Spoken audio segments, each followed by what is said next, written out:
Banyak yang pengen kuliah di Inggris, tapi masih bingung. UCAS itu apa sih? Cara daftarnya gimana? Terus, kapan aja jadwal pentingnya? Kalau kamu juga ngerasain hal yang sama, tenang, di video ini kita bakal bahas seluk-beluk pendaftaran UCAS dari awal sampai akhir. Mulai dari persiapan, langkah-langkah, sampai apa yang harus kamu lakukan setelah submit aplikasi. Yuk langsung mulai!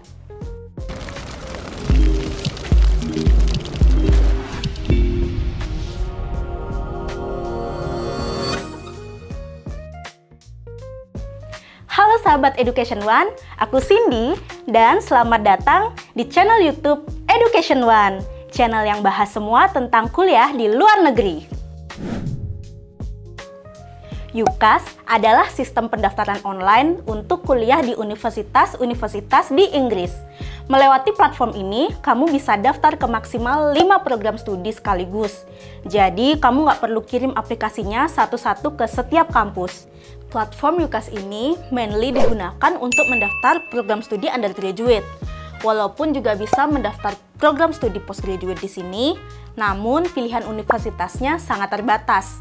Maka dari itu, umumnya pendaftaran postgraduate di Inggris bisa langsung aja daftar ke universitasnya.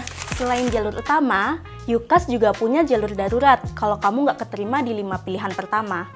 Ada yang namanya UCAS Extra, yaitu buat nambah pilihan course dan kampus. Dan ada juga yang namanya UCAS Clearing, itu buat yang belum dapat tempat kuliah setelah semua tahap selesai. Jadi, kamu bisa cari spot kosong di prodi lain.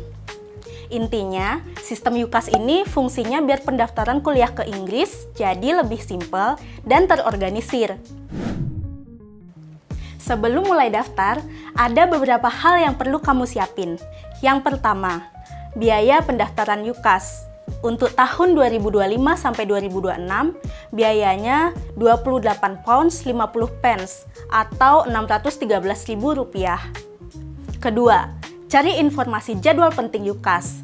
Nah, ini penting banget untuk kamu sesuaikan juga dengan jadwal intake universitas di Inggris yang kamu inginkan. Contohnya ada di tabel di samping ini, yang adalah jadwal deadline UCAS untuk intake 2026. Pause videonya kalau kamu mau lihat tabelnya, atau kalau mau screenshot juga boleh ya. Pasti kamu bertanya-tanya ya, apa sih equal consideration date? Ini tanggal di mana Univ wajib pertimbangin semua aplikasi yang masuk sebelum tanggal ini secara adil. Kalau kamu daftarnya lewat dari tanggal ini, sebenarnya masih bisa diproses, tapi resiko ditolak lebih tinggi, karena biasanya universitas udah nggak punya alokasi lagi atau kuotanya mungkin penuh. Jadi, pastiin kamu nggak nunda-nunda pendaftarannya ya. Oke, selanjutnya yang ketiga, tentukan universitas dan program studi. Semakin cepat kamu nentuin jurusan dan kampus tujuan, semakin baik dan semakin gampang proses pendaftarannya. Kalau kamu masih bingung nentuin jurusan dan kampus, atau kamu mau makin pede sama pilihanmu, bisa konsultasi ke Education One ya, karena kami ada metode studi mapping yang bisa bantu kamu semakin yakin sama pilihanmu. Cek link di deskripsi ini ya. Yang keempat, persiapkan dokumen yang dibutuhkan, seperti transkrip nilai, sertifikat kemampuan bahasa Inggris, surat referensi, dan personal statement. Kalau semua dokumen dan persyaratan sudah siap, sekarang kita masuk ke bagian paling penting, yaitu cara daftar UCAS. Ini dia langkah-langkahnya. 1. Buka website UCAS. 2. Buat akun dan login. 3. Isi biodata lengkap seperti nama, pendidikan, dan pengalaman kerja kalau ada. 4. Pilih program studi maksimal 5 atau 4 kalau dalam bidang studi kesehatan. Yang kelima, persiapkan personal statement. Keenam, dapatkan dan unggah surat referensi. 7. Bayar biaya aplikasi. Dan yang terakhir, submit aplikasinya. Ada pengumuman baru kalau personal statement di UCAS sekarang nggak lagi dalam bentuk satu esai panjang, tapi diubah jadi 3 pertanyaan terpisah. Melalui 3 pertanyaan tersebut, kamu harus bisa menjelaskan Kenapa kamu tertarik untuk belajar di jurusan atau bidang yang kamu pilih? Gimana pendidikan atau kualifikasi yang kamu punya bisa bantu kamu siap-siap buat jurusan yang kamu pilih? Dan yang ketiga, apa aja yang udah kamu lakuin di luar pendidikan formal? Dan bagaimana pengalaman itu relevan dengan program studi pilihanmu? Kami ngerti banget kok betapa bingungnya saat harus mulai dari halaman kosong. Nah, 3 pertanyaan baru ini bisa bantu kamu buat mulai, supaya kamu bisa cerita tentang diri kamu dan pencapaian kamu dengan lebih jelas. Tiap pertanyaan wajib kamu jawab minimal 350 karakter, sedangkan batas karakter keseluruhan jawaban adalah 4000 karakter. Ini sudah termasuk spasi ya.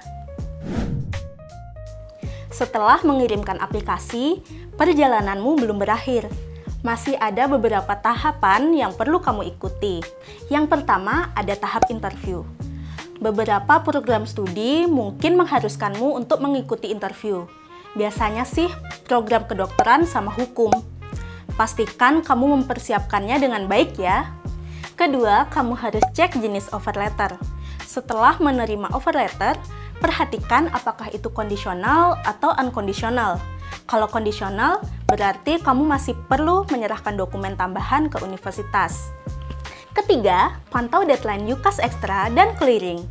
Seperti yang aku mention di awal video, selain jalur utama UKAS, ada juga UKAS Extra dan Clearing. Jika kamu belum mendapatkan tawaran dari 5 program pilihanmu, kedua jalur ini bisa jadi penyelamat. Jadi selalu pantau status aplikasi dan tenggat waktunya, agar kamu tidak kehilangan kesempatan buat kuliah di Inggris. Nah, itu dia semua yang perlu kamu tahu tentang pendaftaran kuliah di Inggris melalui UKAS. Mulai dari persiapan sampai to-do list setelah submit. Kalau kamu perlu bantuan dalam prosesnya, atau pengen tahu universitas dan program studi mana yang cocok buat career goals kamu, langsung aja hubungi tim Education One. Konsultasinya gratis, dan kita bantu sampai kamu keterima di kampus impianmu. Gimana sih cara konsultasinya? Caranya gampang banget. Tinggal isi aja dulu form konsultasi yang ada di kolom deskripsi di video ini ya.